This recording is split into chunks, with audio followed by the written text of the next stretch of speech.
It's the last stretch of the year before we enter the holiday season. Year-end fatigue has slowly crept in at the workplace, and pushing through the last days is becoming increasingly tough.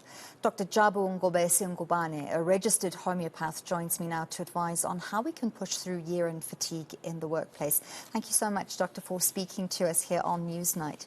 Now, while we may all be feeling end-of-year fatigue, some may say it's just a mental thing, knowing that there are only a few more months left before the end of the year. But is it actually recognized as a physical ailment?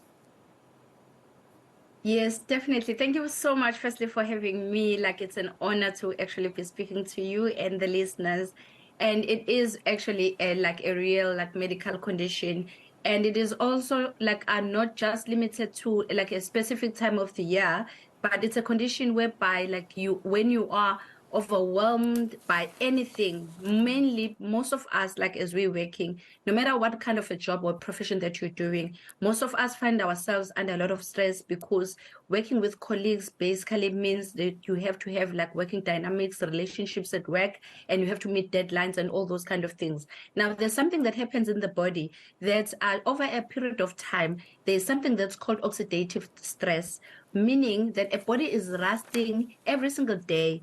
But depending on the food that you eat and the air that you breathe and obviously all other factors and your genetics as well, some people, they are more prone to stress than others. So the oxidative stress, what it does, it damages the membrane of each and every cell in your body. And now we know the cells, they make up organs and tissues and systems. So if a system, even if it's a nervous system, more especially because stress affects the neurons in the brain. So you find some people are anxious, some people have got panic attacks, anxiety, worry all the time. So all of that, it causes the muscle tension on your shoulders. And when that happens, you find that you're now getting headaches. You find that you can't focus. You find that you can't concentrate. And when that happens, obviously your work performance is going to slow down and slow down.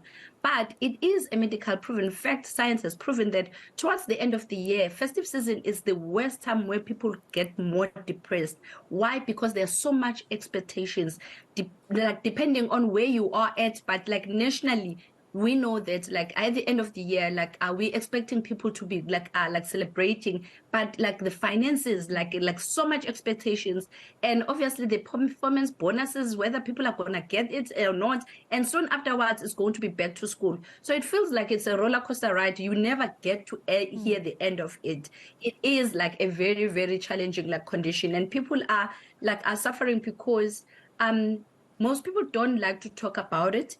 And sometimes when you talk to people, you are not talking to the right people, and they do not address the cause of the condition. I will make an example. For example, when people are getting constant headaches, they quickly run to painkillers. And painkillers are not solving the solution, are not solving the problem. They are just numbing the condition at that particular time. But maybe it is because the liver is overwhelmed, because some people do not get enough hours of sleep. And when the liver is overwhelmed, people do not know this, that they wake up early hours of the morning, around about 2 to 3 a.m. Why? Because the liver is trying to detox the toxins. And you find that you're waking up in the morning, you are so exhausted as if you did not sleep enough hours. And also too much acidity because of the food we eat and the stress itself as well.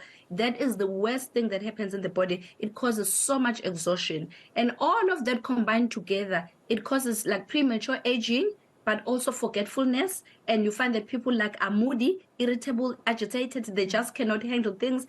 And at some point, some people, they can even think of taking their own lives. So it is like a serious medical condition. It's not just, it's in your brain, or you say, as many affirmations, declarations and all those kind of things. And then you walk out of your door, of your gate, and then you'll be fine.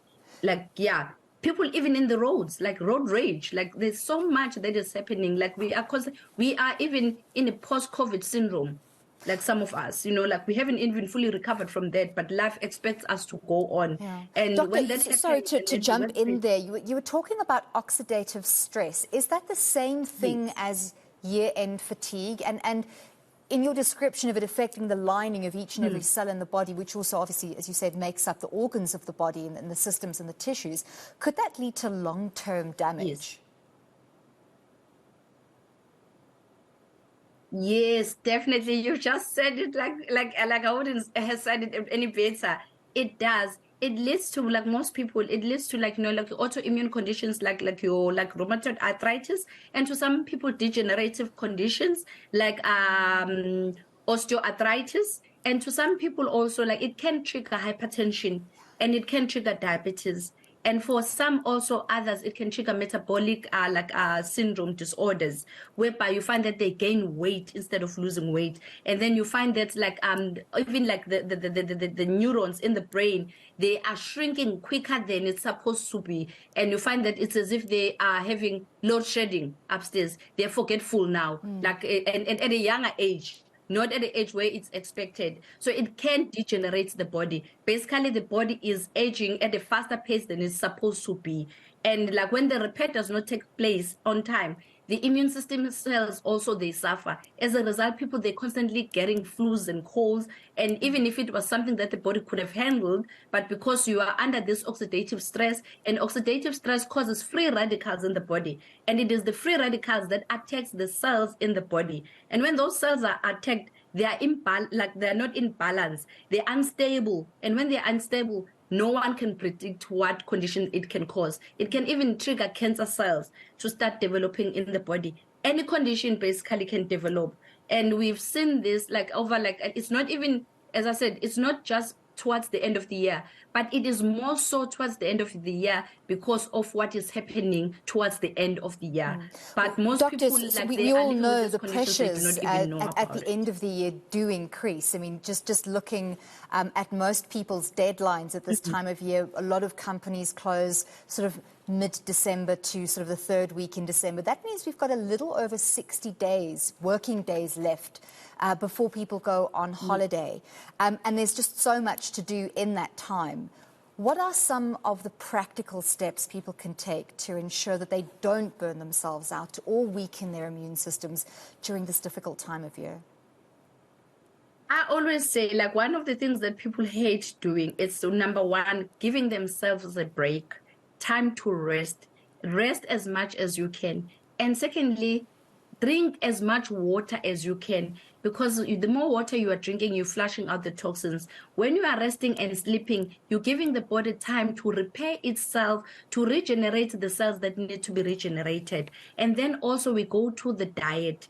Like, if people can try to reduce processed foods like starch with carbs and all those kind of things, and mainly the energy drinks, because most people, like, they find that when they're fatigued, they quickly run to the energy drinks. But the energy drinks, like, are like a quick fix, and over a long period of time, they can even have an impact on your heart. So those, also the sleep hygiene is the most important thing, because if you do not get enough sleep, then, like, the organ that is the engine of the body for you to function is the brain. The following day, the brain will have not archived things the way it's supposed to be, they were supposed to be archived. And even the muscles themselves, they need recovery.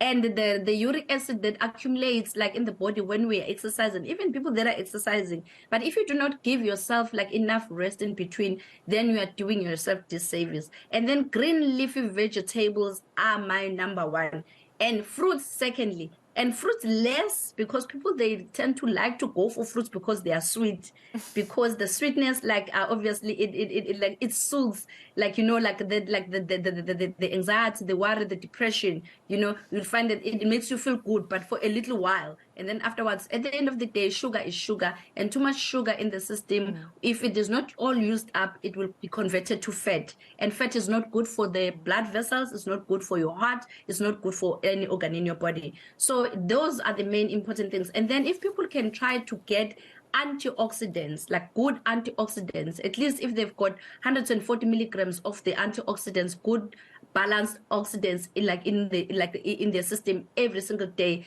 that will combat the stress, like, that they get from, like, the oxidation in the body.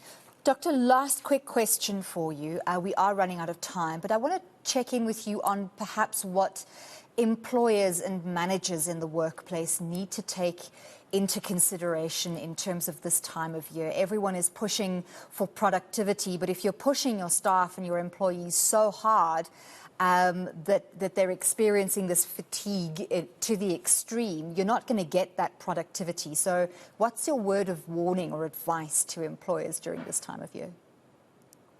Thank you so much for that question, because like it is very important, like like your work like staff basically are your resources, and if they get more sick leave, that means the more days they are not at work, then less productivity.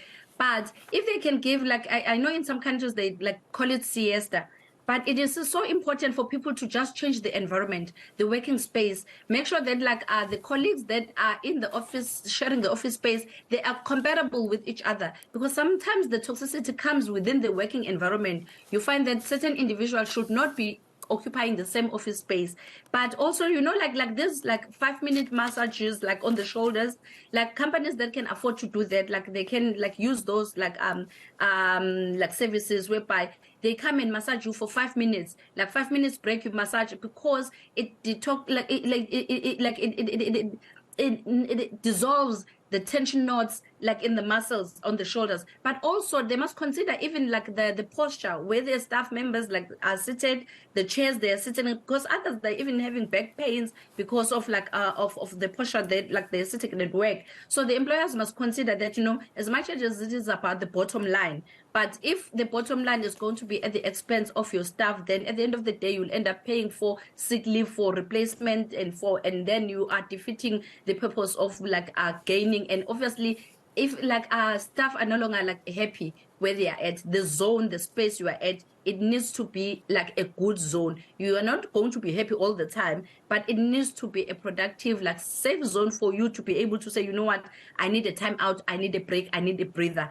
And if like it can be rotational, then you know that some when so and so is in this space, this is where they are most productive. If people are best working at home because they're avoiding so much toxicity at work, let those people work at home so that they can be productive. And if they are best working outside in the like veranda, carport, wherever, like let them work at the space that suits there, because like your staff members are like individuals and they have got different personalities. As much as we all want to be working as a unit, but there are those that like they are in terms of high demand, they need to be secluded and be on their own so that they can focus. And what I would like advise is that even the food that they provide in the canteen, they must provide less of the junk food that will cause the very effects like of oxidative stress that I was talking about. Providing good water for your staff, providing fruits like every morning, like for your staff, so that they can have options to know that, you know what, this is how I start my day. I start it on a positive note.